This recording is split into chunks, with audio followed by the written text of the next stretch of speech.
পেটে ব্যথা।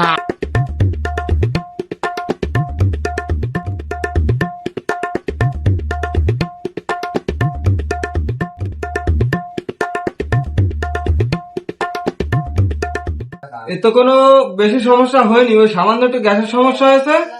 তো আমি একটা সিরাপ দিচ্ছি, আর ওই একটা এক্সরে দিবেন, ওটা করাই না সে আমার এই সামনের সাথে দেখাবেন। এই সিরাপটা দিচ্ছি, প্রতিদিন সকালে 1 চামচ, দুপুরে 1 চামচ, আর রাত্রি 1 চামচ খাবেন।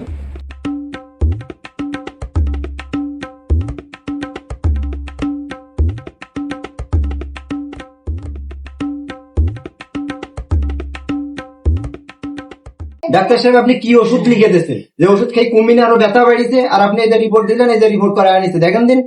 लेकिन एक सेकंड, রিপোর্ট তো ঠিক আছে, ওষুধও ঠিক আছে, তো তোমার পেটের মধ্যে এত চামচ দেখাচ্ছে কেন? চামচ দেখাবে না তো কি দেখাবে ডাক্তার সাহেব? আপনিই তো বলিলেন সকালে 1 চামচ, দুপুরে 1 চামচ, আর বিকেলে 1 চামচ। তোরে ওষুধ খাওয়াতে কইছি সকালে 1 চামচ, দুপুরে 1 চামচ, বিকেলে 1 চামচ, আর তুই শালা চামচ সহ খাওয়াই দিছিস। ভাইরুন দে ভাইরুন।